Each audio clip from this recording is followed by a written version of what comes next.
actually can flip the slide. So I'm gonna hit stop control because the arrow keys aren't working. Then I'm not sure. It was set up on like the wheel on the mouse. That's how I had it working. Just as well to. You'll know when to switch the slide because I'll use a very pregnant pause. So is that next slide our agenda for this meeting? Yes. Okay. So it's 5 o'clock. We'll get started. Is everybody ready online? Kristen, I see you just joined. And a couple other folks. So welcome to the first session of the public input for the public comment draft of the 2024 10-year telecom plan. I think I fit all those words in there correctly. So in this meeting, what we will do is Alex will present or I guess we can go to the next slide and go over the agenda. Sure. Do we want to start recording? Oh yeah, I'm yes. sorry. Also, this meeting is going to be recorded so that we can turn any verbal comments into written comments, so that we'll have them Turn and on we can take transcribe, notes. too. Yep, transcribed and recorded. The recording should- will be posted to the website. We should wait to hear that. Oh, we don't get an audio, somebody's got it muted. We are now recording. All right. So this meeting is going to be recorded and transcribed. The recording will be posted to the website, most likely tomorrow morning when I get back into the office with my computer, just so everybody is aware. So again, this is the first meeting of the public comment session for the public comment draft of the 10-year telecom plan. So the format of this meeting is we're here to solicit input. This is not necessarily a large open conversation where we're going to have a back and forth, but the plan has been out there, it's been posted to the website, and we would like to hear your comments on the plan. Statutorily, they will be included in the plan, and we will provide some kind of response to them. So can we go to the next slide? We'll go over the agenda real quick. So basically what's going to happen is I'm going to stop talking in a minute, and Alex is going to go over and give a rough slide deck of what is included in the 10-year telecom plan. I would like to ask people to keep their comments initially to 3 minutes if possible. After everybody has had a chance to go, we will open the floor back up for longer extended comments as appropriate. We're all adults here. Let's all make sure we keep it polite and civil as we move forward. And with that, I will turn it over to Alex, and hopefully I didn't miss anything. No, that was great. Thank you, Hunter. So just a few quick other housekeeping things before we begin. So I'm going to walk through this deck that shares some of the highlights of the 10-year plan. It is impossible to completely summarize the plan in a slide deck, and so please don't take this to be exclusive or exhaustive of what's in the plan. I'm hoping that if you're providing comment, you get a chance to read the plan and the original document, but in order to spark thinking and just remind folks who are watching what the plan contains, we're going to go over this deck. The second thing is, if you have comments in writing that you're going to read from today, it would help us out if you also sent those to us via email, then we could include those directly. But as Hunter mentioned, we'll also be taking a transcription. So, next slide, please, Harley. So a little bit of context about this particular plan, the 2024 plan. As always, the plan is guided by the telecommunications goals listed in statute. And this plan provides analysis and recommendations to support the state's efforts in achieving those goals. It's also, the entire process of the plan is laid out in statute as well, so this plan follows that process.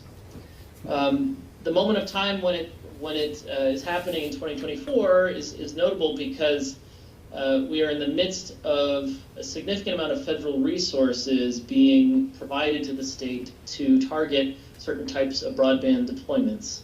And so the intent of the 2024 plan is to build on the momentum created by all of those resources from ARPA, Capital Projects Fund, and the BEAD Fund, Broadband Equity Access and Deployment. And some of those federal resources come with very strict and prescribed rules about how the state can use them.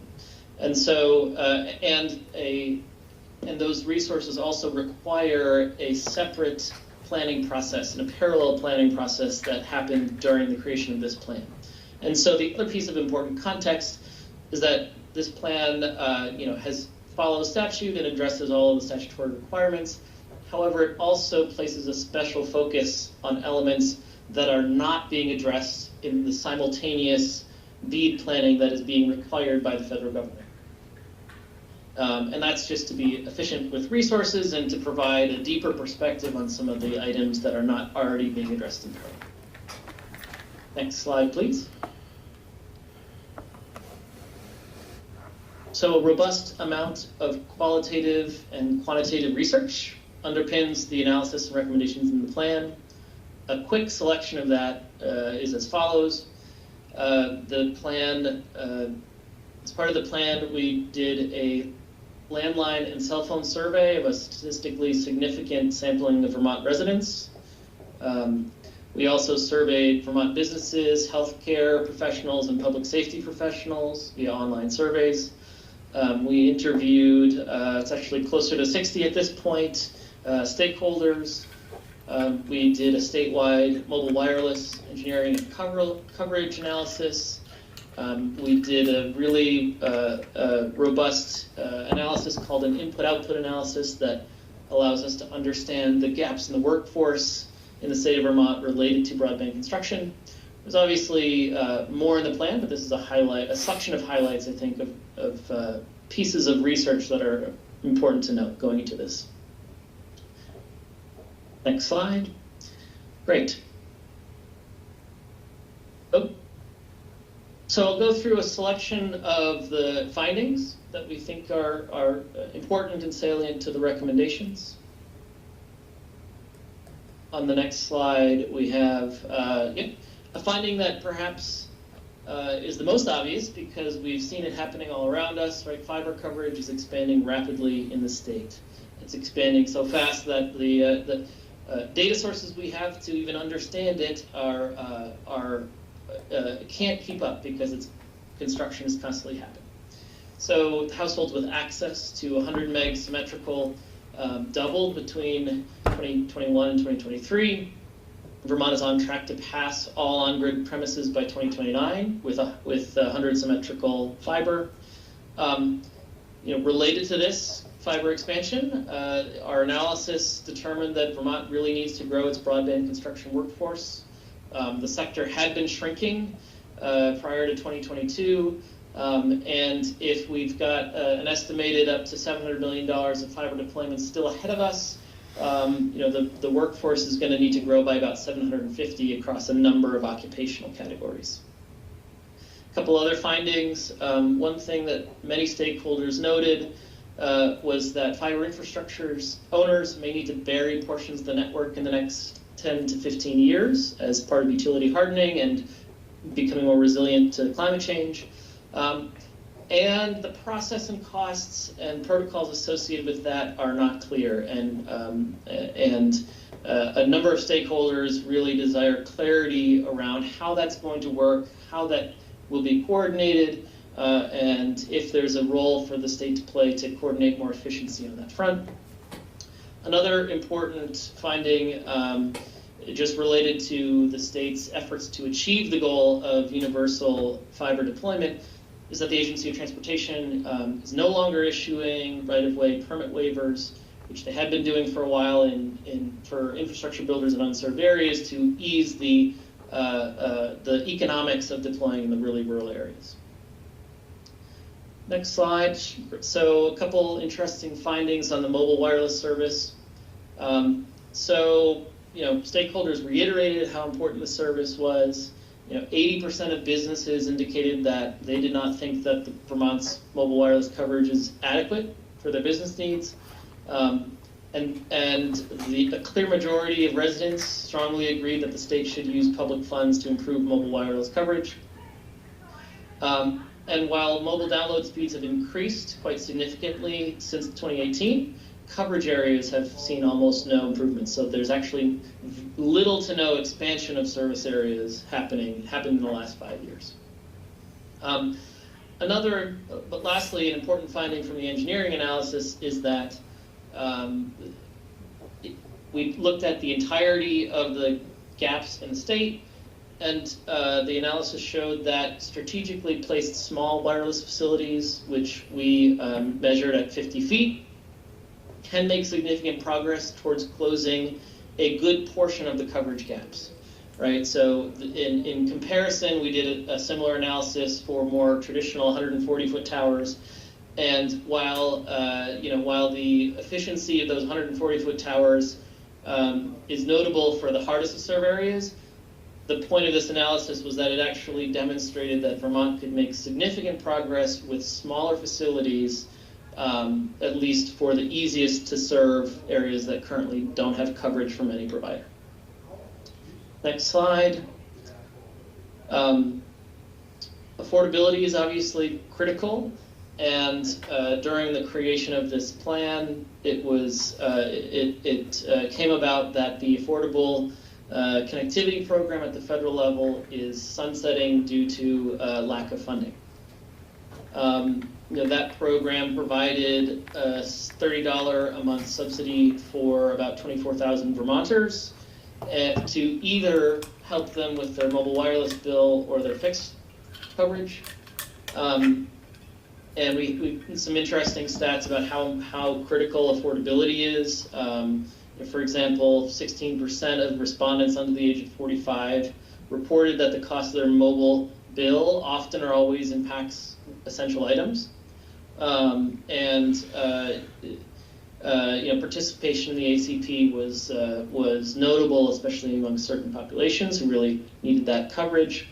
Another lastly finding related to mobile broadband affordability is healthcare workers we surveyed noted that without continuous mobile coverage and access devices, unhoused Vermonters have a lot harder time accessing care. Next slide. Public safety is a component of this 10-year plan, as everyone knows. Mobile coverage was a big theme in those conversations as well. Due to conversations happening in the legislature, we also spent a lot of ink discussing the pros and cons of public safety answering point consolidation, the advantages and disadvantages from a coverage and process standpoint. The advantages being, some increased staffing flexibility, more resources for statewide emergencies, and potentially long-term cost savings. Right? Disadvantages include a big startup cost to switch the systems over, a reduction in local knowledge due to the fact that the people answering may not be from that area, and you need to establish new redundancy and failover processes. So anyways, it's a big section in the plan. Please do check it out if you haven't, if you want to comment on this. Another finding, stakeholders reported that, that we've got a statewide communication interoperability plan, and while there are some federal grant resources available to work on some of those pieces, it's a lack of funding at the state level has been a big barrier to executing on those goals. And then lastly, over 50 FirstNet sites have been deployed, some new construction and others kind of upgrades to existing facilities, which is good progress. That being said, only 5% of the public safety survey respondents reported never losing mobile service on the job. Lastly, under the direction of some of the stakeholders we interviewed, and especially the JITOC committee, we did take a look at the statutes governing the plan in and of themselves. We had a few different recommendations. One, the broadband speed definitions and deployment parameters are starting to lag behind other states, and there's some kind of slight misalignment across statute. The statutorily mandated end date for the Vermont Community Broadband Board, we feel might be too soon because there are BEAD program activities that are likely to happen after that date. And then we spent a lot of time discussing some of the statutory goals, which were first drafted 40 years ago, and we have a recommendation that the legislature revisit those goals and clarify them and add some more specificity to them. So now I think we're into the summary of some of our recommendations. Move ahead.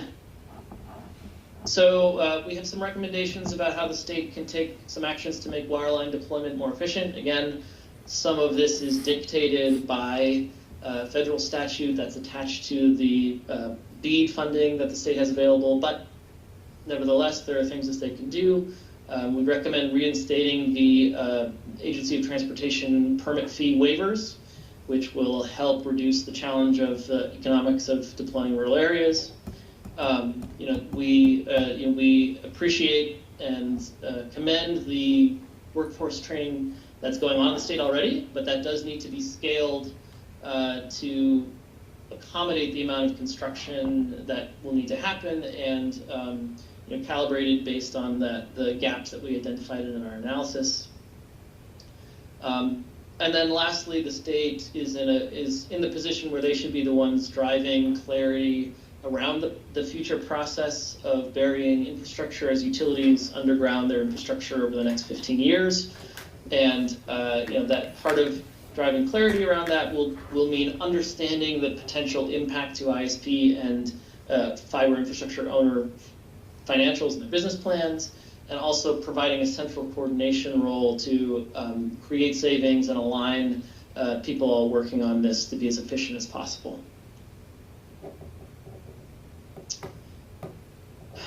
We feel that to start making progress on mobile wireless gaps, that the state should deploy what we're calling a pilot grant program.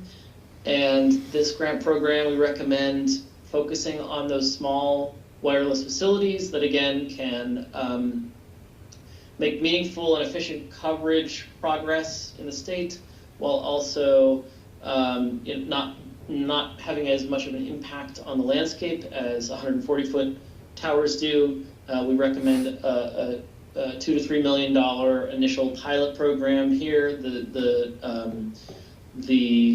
plan has detailed recommendations about what we think that pilot program should look like. But a critical piece of it is collecting certain pieces of data to then refine it, because this is an effort that the state, that will be new for the state to some degree.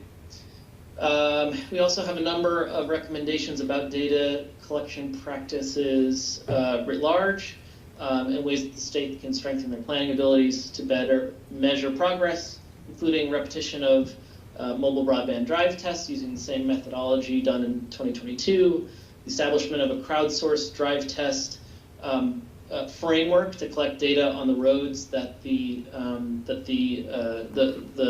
previous drive test did not collect, and then a slight change in the 248A data collection process, which would be to request that permit recipients notify the Public Service Department upon completion of tower builds.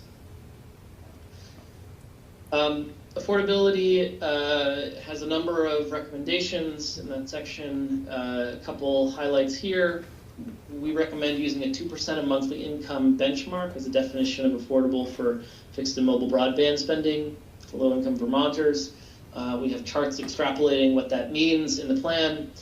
And to really allow Vermonters to have both a mobile and a fixed subscription, which stakeholders overwhelmingly said was necessary for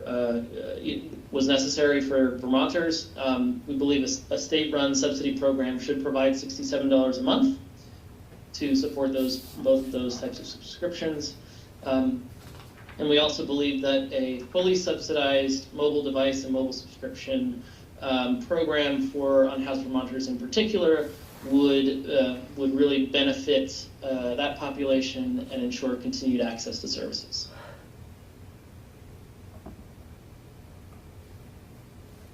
So again, the big theme of some of the emergency communications is that they have there's a plan in place for how to increase the resiliency of those systems and evolve those systems. There are pieces that simply need to be funded. And then on the public safety answering point discussion, if the stakeholders support taking another step down the path of consolidation based on the analysis provided in the plan, we recommend performing a detailed kind of consolidation plan to go in great depth as to what the costs would be for that and the process to do that. And then lastly, we provided some recommendations to modernize statutes. So, again, there needs to be an exercise in aligning the 202C and D with Act 71. There's a few pieces that are not fully harmonized. We do believe that the Vermont Community Broadband Board sunset date should be extended. And there are ways in which the statutory goals should be updated. Just one example here, there's a goal of competition in the state that was set quite some time ago, and there's a way to update this goal to reflect the practices that the state has been promoting by changing the goal to reflect what the intended outcomes of competition are, namely faster speeds, lower cost, better customer service, rather than competition itself. So that's just one example of ways that the statutory goals could be updated and made more specific based on the strategies that the state is currently taking. I think that is the end of the presentation. So now we are at the time when anyone who wants to share thoughts on the plan may, and we will ask that you keep your comments to 3 minutes to start until everyone has had a chance to go. So for the folks on the phone, if you would like to raise your hand, and then we can call on you as you want to comment, just so we're not all talking over each other. They can't raise their hands if they're on a phone. Good looking out, Steve. So, Speak up.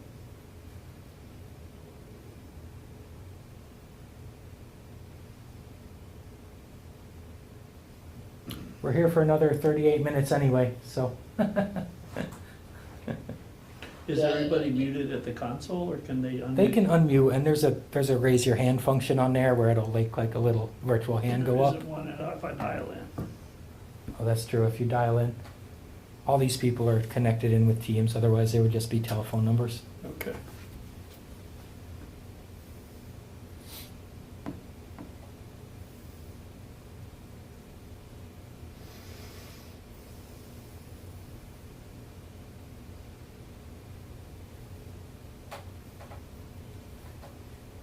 You want to get started?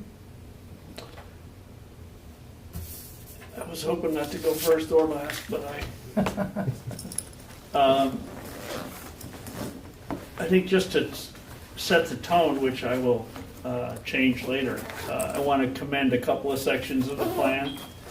The analysis of the importance and challenges of developing carrier-grade service on our fiber infrastructure, or on the newly built fiber infrastructure, is very good.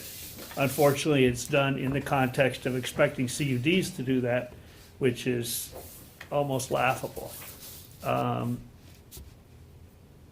Had a open access statutory compliance been built into the CUD plans from the start, as is required by current statute, not the statute we're hoping will be someday, then I could imagine carrier-grade service providers jumping on and leasing the circuits they need to the points they need them to, and developing carrier-grade services.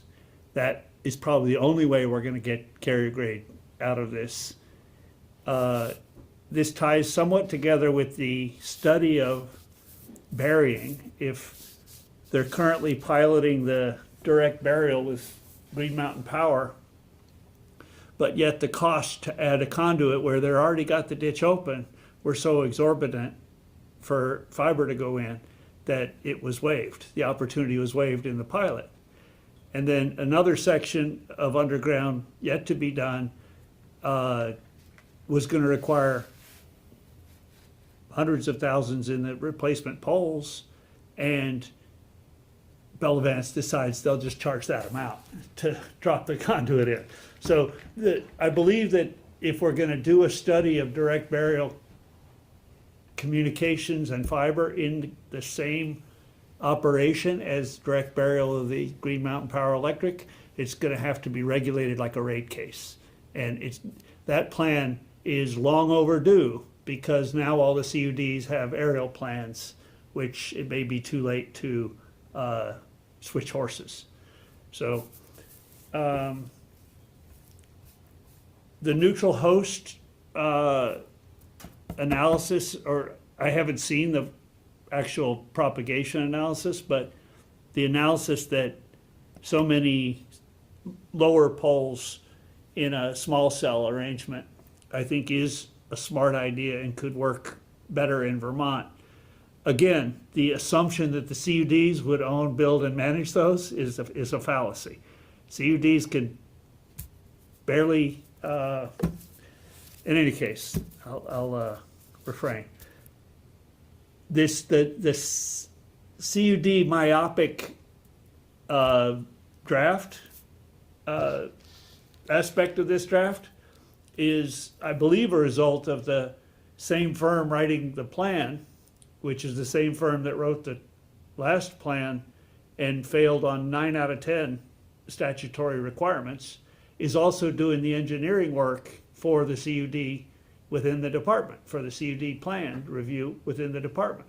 So some of this, future projections is kind of self-serving make work for, the department and CTC to have further butter for their bread. But I'm going to point to some of the flaws in the process. I read the statute very literally, and I'm familiar with it for 30 years now.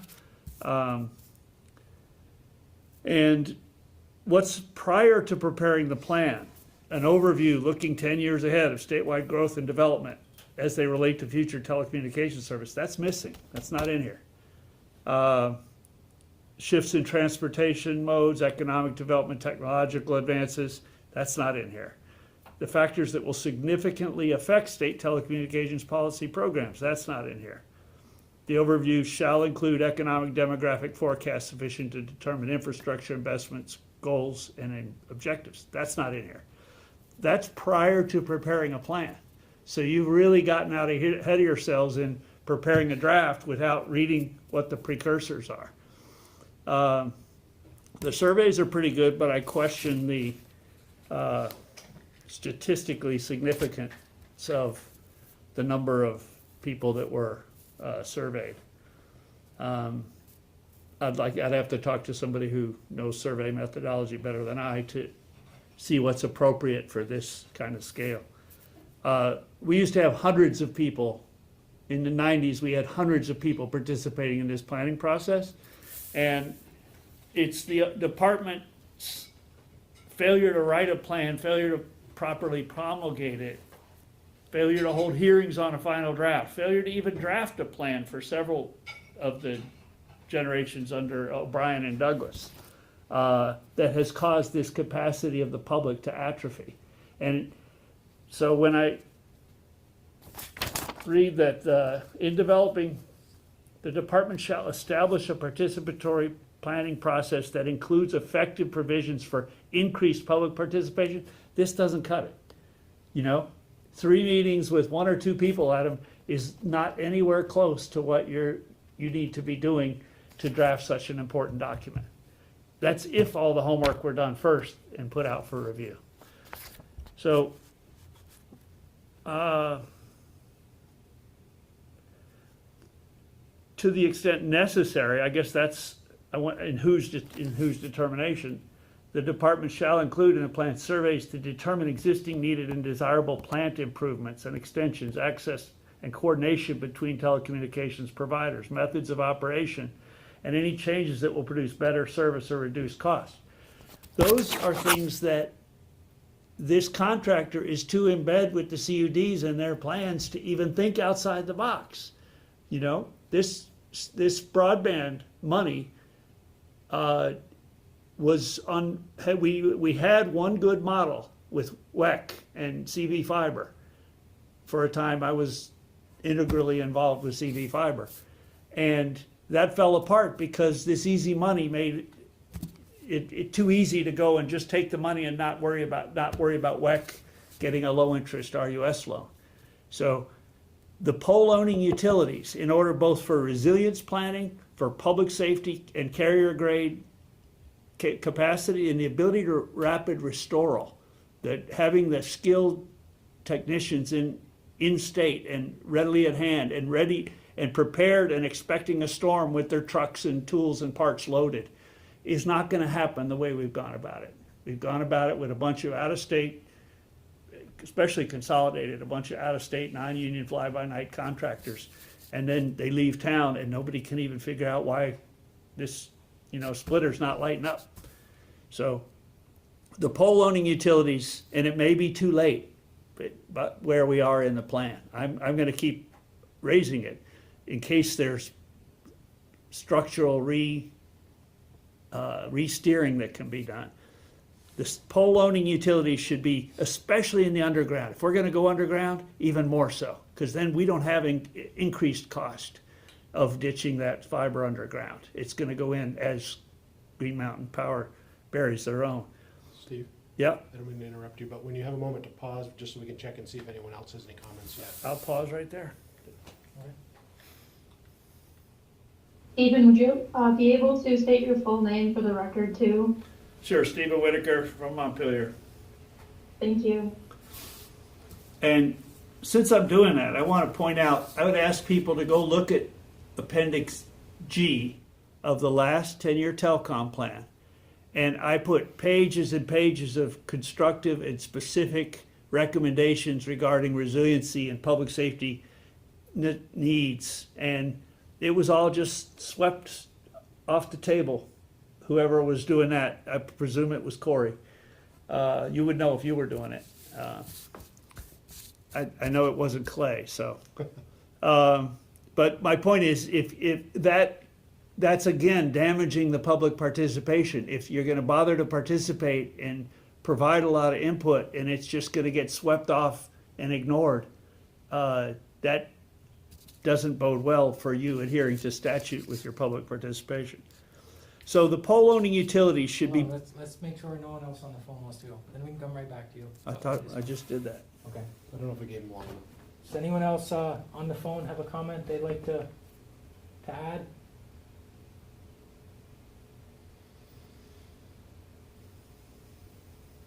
All right, back to you, Stephen. Thank you.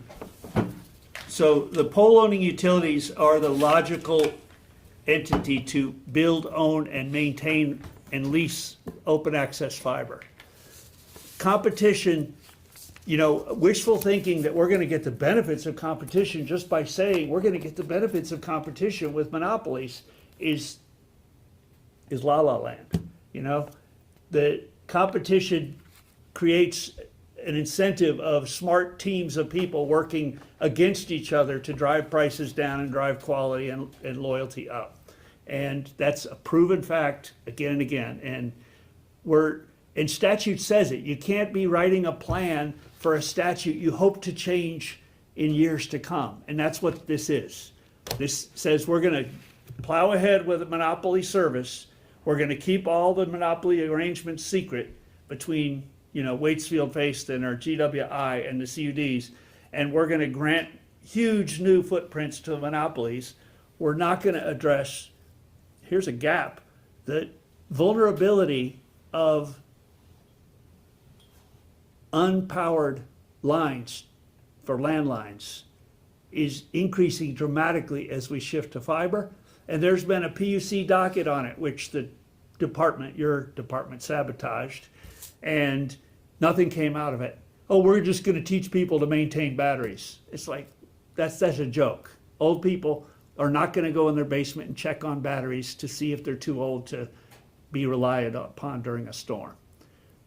We need strategies to make emergency calling available via fixed wireless that's hardened backhaul to public safety grade, that can be reached with a short walk from most of the residences, or we need to maintain the copper.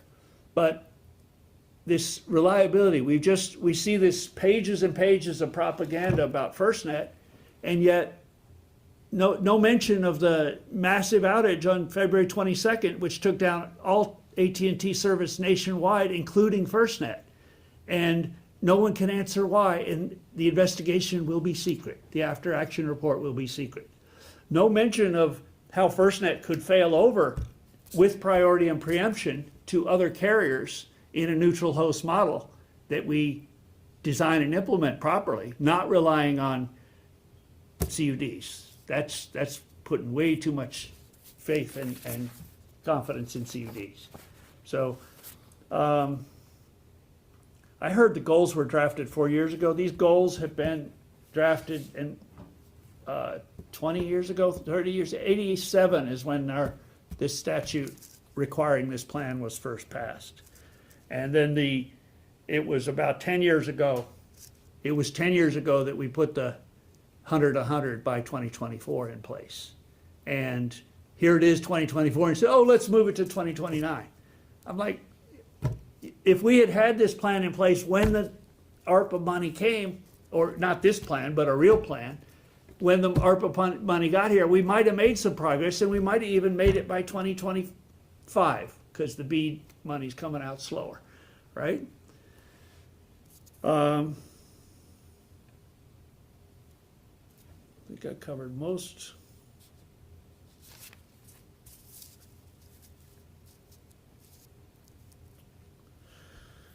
Covered the costs.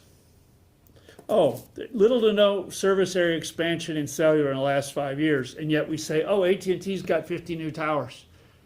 AT&T definitely defrauded the state with their promises, and they were caught when the state paid Televate to go measure the coverage down in Bennington County, and the coverage wasn't there, and AT&T basically told the state, pound sand, we measure it differently, take it up with Washington, we don't answer to you.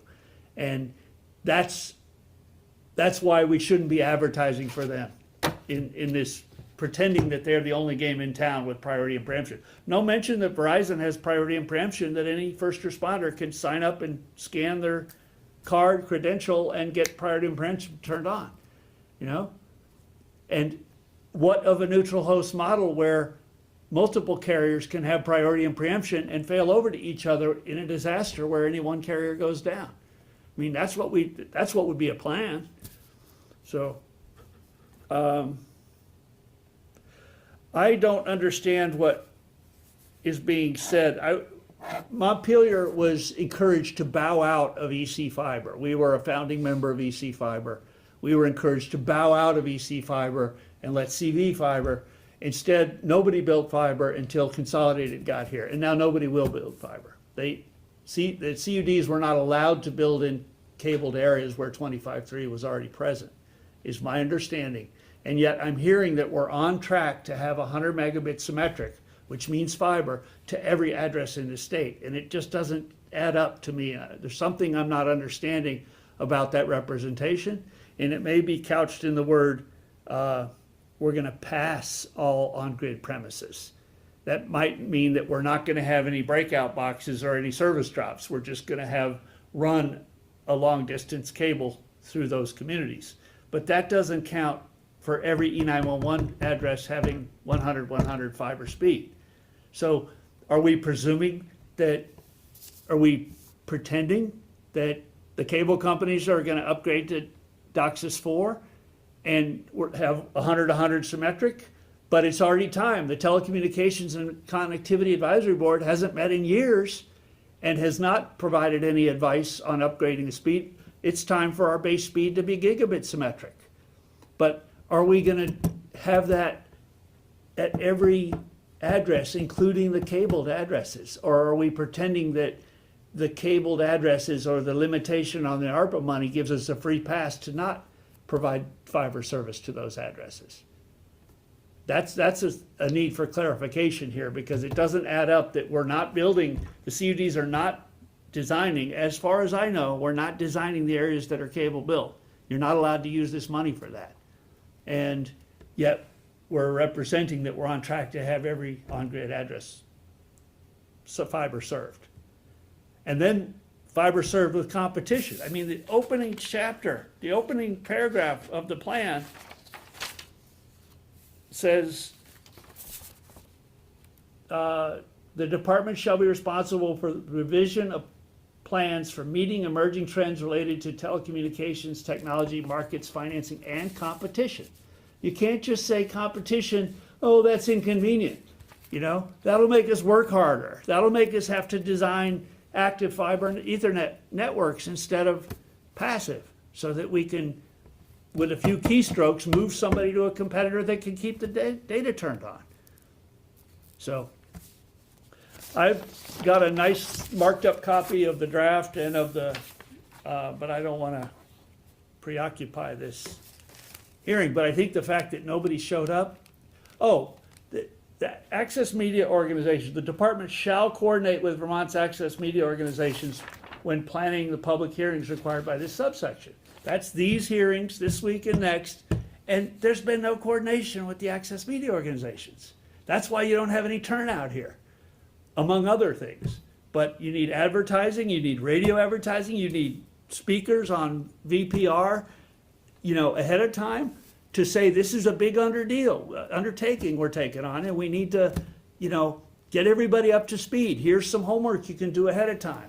You know, here's how to understand this plan. That work hasn't been done.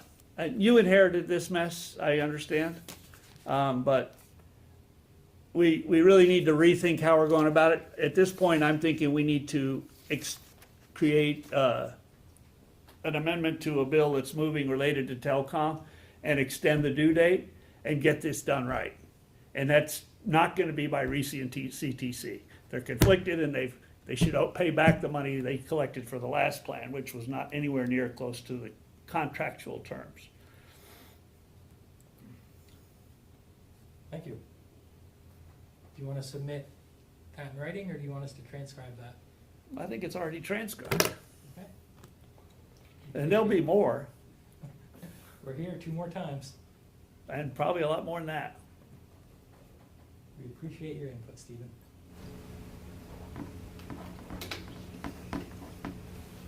And we're still here for another 18 minutes.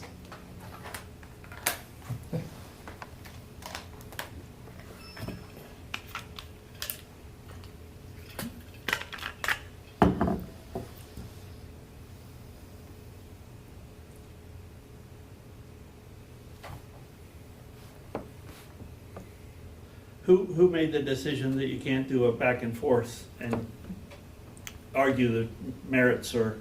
I think this is just to solicit the input for the plan. But who made that decision? It's not precluded here in statute. Who made Why it? is this different than all your off-the-record interviews? Because I scheduled this meeting as just a public input session, just so we could collect input. And we'll respond to it. Like I said, anything that is Yeah, but I given to want us. the unvarnished response. I don't want the combed and spun, you know? I mean, somebody needs to see what you know and what you don't know, and who's pulling the puppet strings. Like I said, we'll put it in the plan and we'll respond to it. Well, I have trouble encouraging people to come if they're not going to get any feedback on their concerns during the hearings. Understood?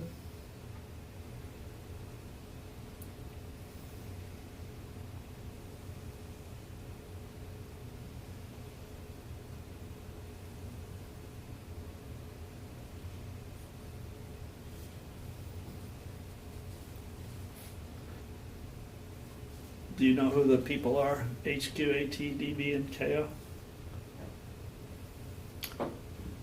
I have names on the screen. LCUD Just lost people? one of them. No, I don't recognize the name. Recognize. I don't recognize them as CUD people. I recognize them as Intuit interpreters. Yeah, and everyone else is, Some folks from RISI. yeah, And I'm not sure who Kristen is. yeah, Kristen's, Is she with you? yeah, sorry, it's an echo. So where was this advertised? This was advertised on WCAX, the Department of Libraries, and the department website, press release. I looked at the website today. There's nothing about the telecom plan or about the hearings on the homepage. In fact, you gotta dig. In fact, you couldn't find it all unless you went to the document section of the telecom division. The homepage had nothing about the telecom plan initiated or nothing about the hearings this week. It was in the announcement sections on the right-hand side. I don't know where it is now. I think some other announcements have been made I'll look at since then. Oh, you mean it pushed off? Could have. I don't go to our homepage a lot.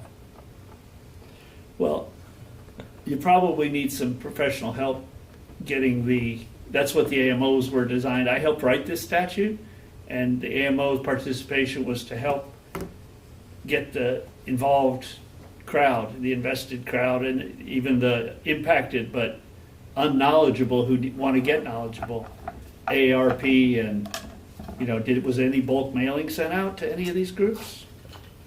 No, we advertise on WCAX, Department of Libraries.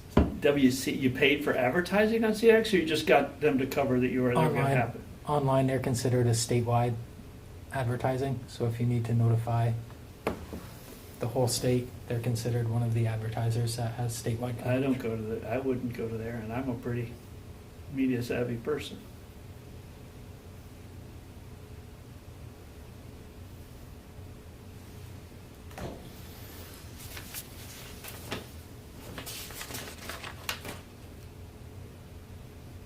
Oh, another thing that's missing, the whole microwave system is missing. While they're embarking upon a $99 million upgrade, which isn't in the state's ADS plans either.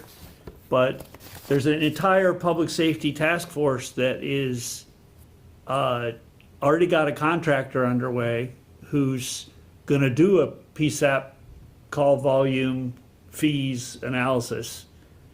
And they really need to do it coupled with this. It's another reason to slow this rickety train down and get it on the right track.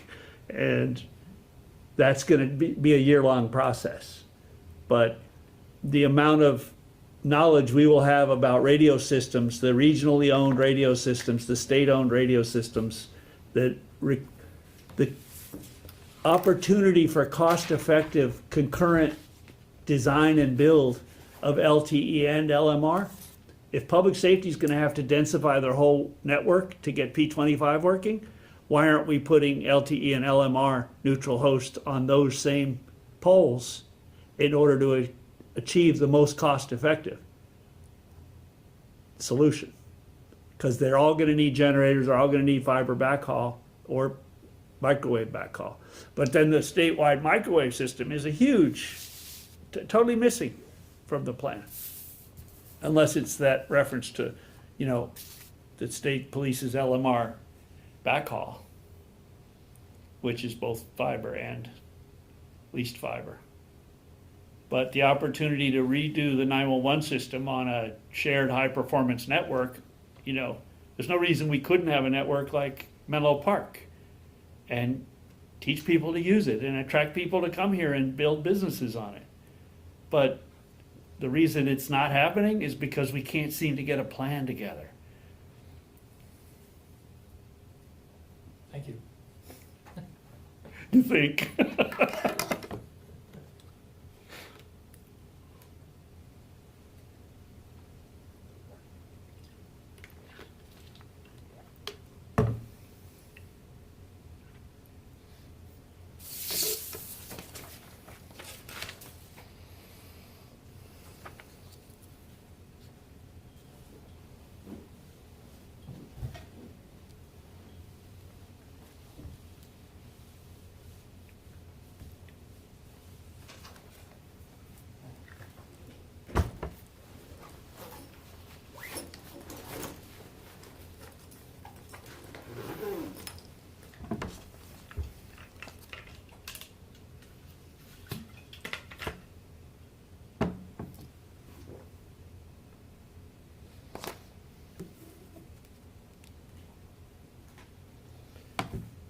I'll throw another 2 cents in here. We got 10 more minutes, Stephen.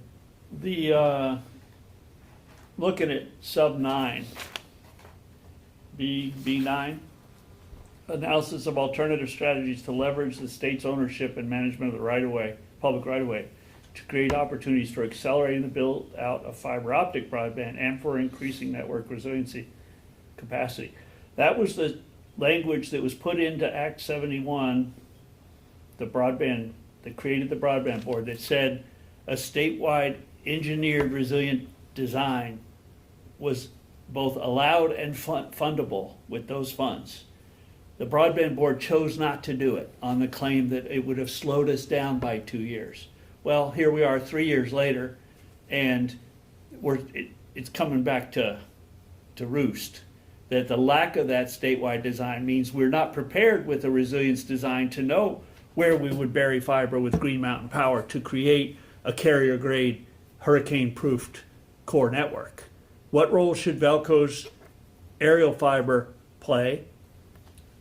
What's the potential of using similar Sienna dense wave division muxes at every CUD homed to 2 different Velco muxes to create a backbone that is self-healing and or quickly restorable via, even if we have to go through New Hampshire and New York to get somebody lit back up after a fiber break. But that combined with underground fiber strategy to support all the antennas that we'll be putting up for this public safety initiative would have given us the best bang for the buck and probably come in under budget. And so you wouldn't have all the pole make ready costs, you wouldn't have all the pole attachment costs. Central Vermont Fiber is $400,000 a year for attachment costs. Those wouldn't exist if the pole owners built, owned, and maintained the fiber and just leased it open access. CUDs would have a much simpler job. How did you get so far off course? I could take advantage of this one-way conversation. Good.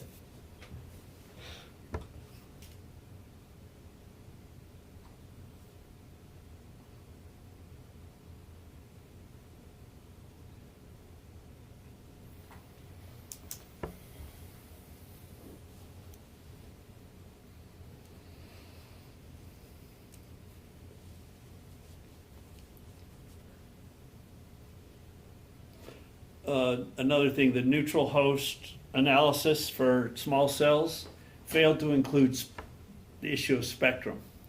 You know, FirstNet has 20 megahertz of valuable 700 megahertz spectrum. VTel's got a lot of 700. The advantage that T-Mobile has around the rest of the country with the 2.5 spectrum is owned locally here. CBRS priority licenses are owned locally here in every county. We've got a lot of spectrum that could do a lot of good if we wrote a plan that takes maximum advantage of it. Are we going to keep, I've talked to the Mac Mountain people, and I don't argue with the concept of neutral host, but I don't think we're going to get the carrier's attention 1 and 2 sites at a time. I think we would have to have aggregated the whole 200 sites or 400 sites and say we can provide this much additional coverage.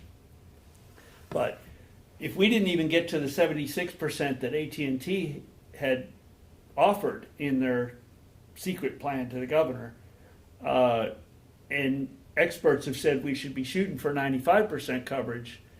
And if your in-laws come into town and they're on Verizon, or you're on Verizon and they're on AT&T, y'all aren't connecting, So in the dead zones. So any state money at all should not go into single carrier solutions because it doesn't help. And think about it from the public safety point of view. Let's assume all 3 major carriers had priority and preemption turned on for all eligible, but the in a mutual aid, Vermont is mostly volunteers, 5,000 volunteers. They come from faraway areas. If they come from an area served by AT&T and they're coming to an area served by Verizon, their devices aren't going to work, right? Without priority preemption roaming.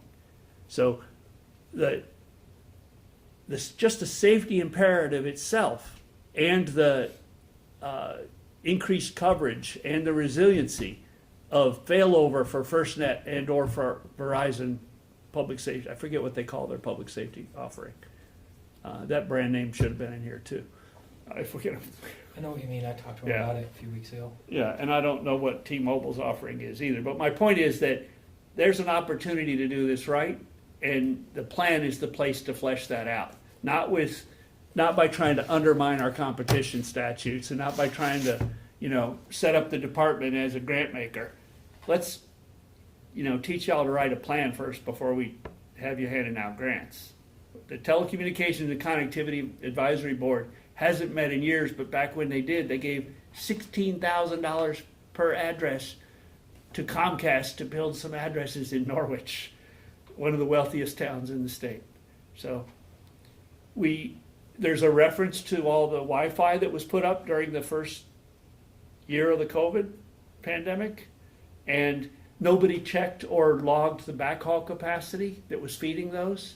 I mean, it was a lot of squandered money, and with it, nobody checked the battery backup, nobody checked the longevity, nobody put a contract under how long, and they were charged annual maintenance fee. Equipment was picked that required renewing an annual license for the software to use the Wi-Fi access point. Talk about encouraging people to turn it off, It was almost as big a fiasco as giving away all the Coverage Co. cells for $1 or $100 or whatever it was. One cabinet was worth that for our future small cell endeavors. Thank you, Stephen. I know you don't mean At it. least you know what to expect. We have a couple minutes left. We can wrap up. If there's no more comments from anyone on the phone, I would like to thank our 2 interpreters. Appreciate it. And thank Rizzy for being on the phone or on the meeting with us. We will do this again Wednesday night, same place, same time, 5 p.m. here. And with that, everybody have a good night. Thank you.